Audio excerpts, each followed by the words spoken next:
En route vers le nord de l'Europe, je suis avec Meryl Mossir. Bonjour Meryl. Bonjour Corentin, bonjour à tous et à toutes. Alors Meryl, vous êtes attachée de coopération pour le français en Suède. Est-ce que pour commencer, vous pourriez présenter ce métier? Oui, tout à fait. Alors, attaché de coopération pour le français, c'est un intitulé assez long pour dire que notre travail, c'est de développer la langue française dans le pays dans lequel on est. Donc, ça passe par plein de choses. Ça va passer par la sphère politique. On va essayer de développer la langue française dans l'éducation nationale, donc suédoise, dans mon cas. Je travaille aussi avec les communes qui sont décisionnaires en matière éducative localement, un peu comme nous, les académies en France. Je travaille aussi avec la communauté des enseignants de français partout en Suède. Je travaille également, parce que c'est l'objectif final, directement avec les apprenants de langue française. Donc, j'essaye sur chaque public cible de les amener vers la langue ou de continuer avec la langue de façon à ce que à diffuser le français, à développer la culture et la langue sur le territoire suédois. Et en Suède, qu'est-ce qu'on peut dire sur la langue française? Alors, la langue française, ce qui est intéressant, c'est que il y a comment dire? Il y a une relation un peu particulière avec cette langue parce que historiquement, Napoléon avait placé un petit copain à lui en Suède pour être certain que du côté des Scandinaves, tout se passe bien. Les Scandinaves, ça les arrangeait bien aussi pour s'assurer que Napoléon n'envahirait pas. Et donc, il a placé Bernadotte en place. Et du coup, le français est devenu une langue de cours. Et par effet ricochet, s'est installé un peu progressivement, on va dire, dans les populations les plus aisées et éduquées à l'époque. Alors, ce qui est très rigolo, je me permets une petite anecdote, si on en a le temps, Corentin, c'est que Bernadotte, il venait du sud de la France et il avait l'accent. Et donc, il avait l'accent du sud avec le gueux, donc le pang, etc. Et en fait, on retrouve dans la langue suédoise des petits mots français avec des gueux à la fin, tels que restaurant, événement, un salon ou ce genre de choses. Donc, c'est assez rigolo. Mais après, donc dans l'évolution de la Suède, alors on a du mal à se l'imaginer maintenant, mais la Suède a été un pays pauvre, vraiment avec des grandes périodes de famine. Et les Suédois et les Norvégiens aussi d'ailleurs ont émigré massivement vers les États-Unis.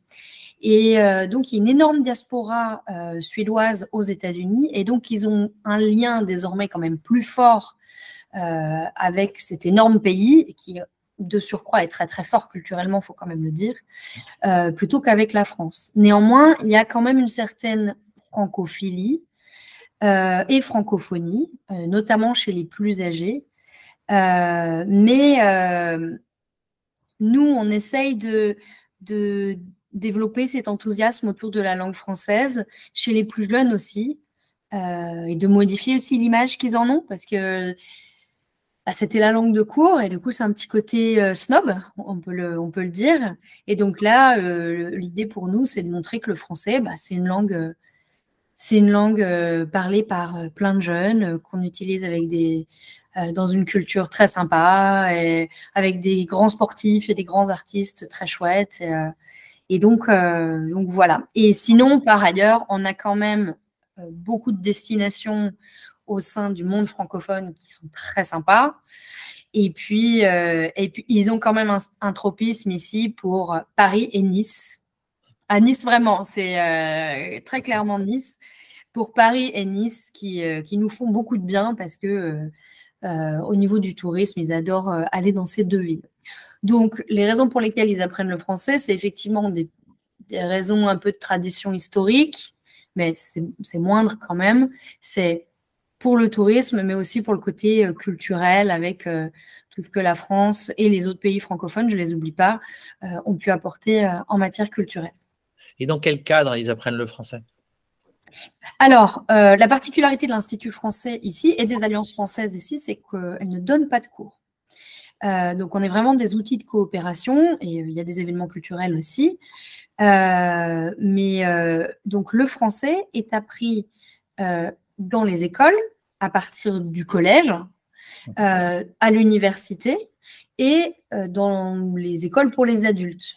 Alors, je vais commencer par les adultes parce que ce qui est intéressant, c'est qu'en Suède, on cherche à développer la formation continue à tout âge de la vie ou les réorientations, etc. Donc, il est très facile de prendre des congés pour des formations, de prendre des congés même sabbatiques pour aller se former, etc.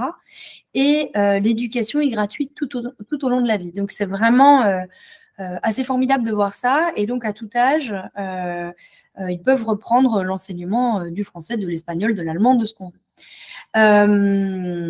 Pour les élèves en collège et lycée, ce qui est intéressant, c'est que seul l'anglais est obligatoire en Suède.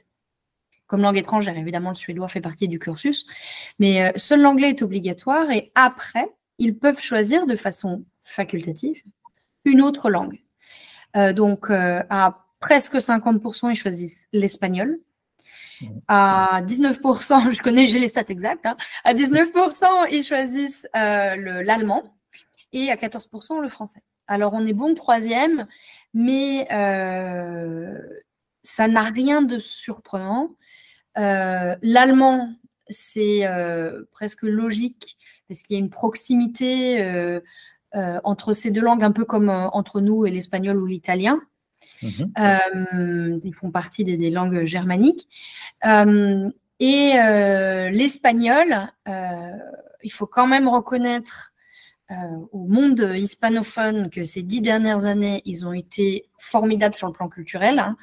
Despacito, La Casa de Papel, enfin, on les a vus partout, quoi. Donc, ils ont été très bons. Et aussi, ils ont cette réputation, enfin, l'espagnol a cette réputation d'être une langue plus facile. Alors, vrai ou pas vrai, ça, je ne rentre pas dans le débat, mais toutes les lettres se prononcent, donc ça, c'est rassurant pour eux, parce qu'ils ont une langue dans laquelle toutes les lettres se prononcent. Et puis,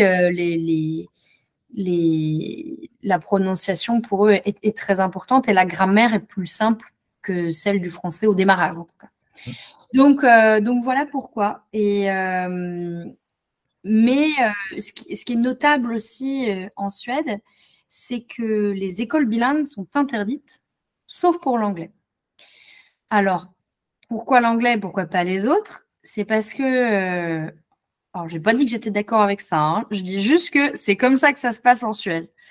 C'est que dans les années 90, il a été décidé que, en tout cas, il a été pensé que il fallait l'égalité pour tous. C'est quelque chose qui est vraiment au cœur de la société suédoise. L'égalité, la confiance, etc. Donc, l'égalité doit être vraiment très forte entre tous. Et donc, l'anglais, ça doit être le package de base. L'anglais, tout le monde doit le connaître. En revanche, les autres, c'est bien d'en avoir une, mais en même temps, c'est moins important. Et puis surtout, si on apprend le japonais versus l'allemand ou l'italien versus le français, peut-être que l'une va apporter plus en termes de perspective de carrière que l'autre. Peut-être qu'en apprenant l'italien, ça va m'ouvrir moins de portes qu'en apprenant l'allemand. Et donc, de fait, ils ont choisi d'harmoniser et de faire en sorte qu'il n'y ait pas d'école bilingue. Donc, on a le droit d'enseigner la langue française en tant que langue, cours de langue. En revanche, il est interdit de faire ce qu'on appelle une discipline non linguistique dans une autre langue que le suédois ou l'anglais. Donc, pas d'histoire en français, pas de maths en français, etc. Alors, pourquoi un Suédois va se tourner vers la langue française? Alors, il y a plusieurs raisons. Donc, tout d'abord pour le tourisme. aussi pour aller faire des études en France, parce qu'on a la chance quand même d'avoir des écoles, enfin des universités et des grandes écoles très réputées à l'international.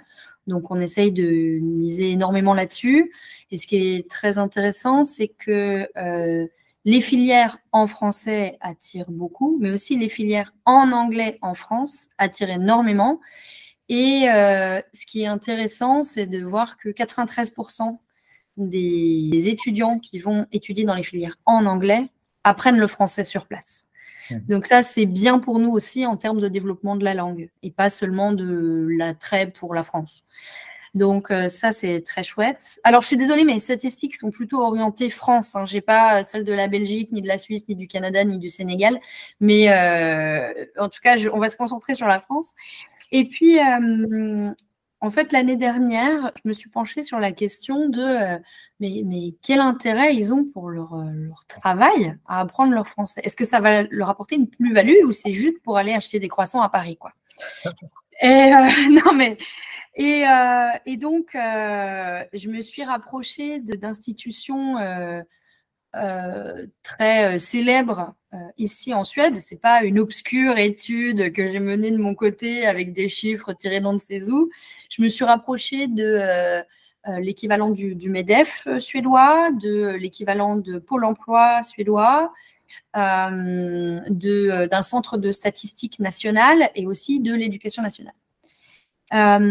Et en fait, on se rend compte qu'au niveau professionnel, toutes les entreprises attendent des Suédois qu'ils sachent parler évidemment suédois et anglais. C'est le package de base.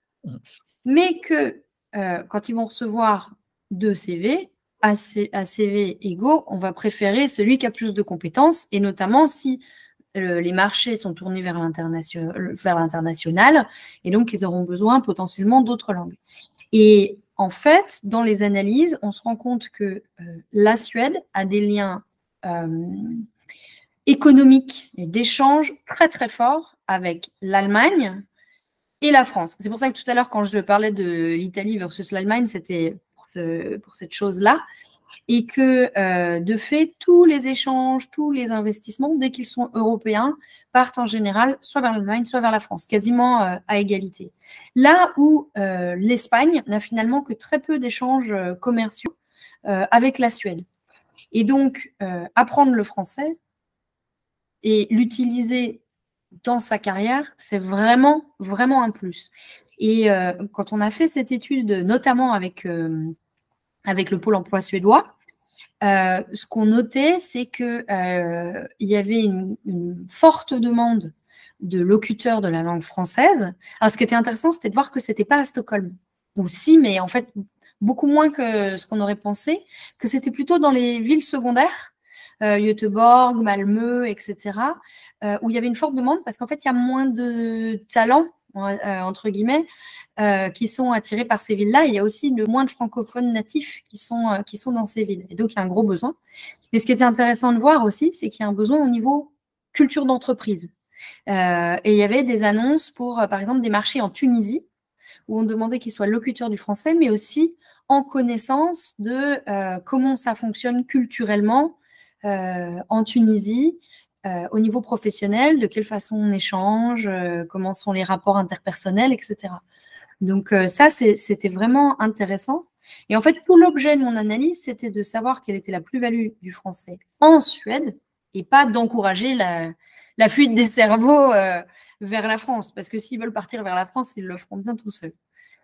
Et donc, l'idée, nous, maintenant, c'est aussi de le montrer, de montrer aux Suédois qu'il y a des besoins et que, en fait, je vais vous donner une statistique quand même intéressante. Il y a 42% des entreprises qui disent ne pas avoir d'employés qui parlent plusieurs langues autres que l'anglais et le suédois, et que c'est une gêne pour le développement de leur marché à l'international.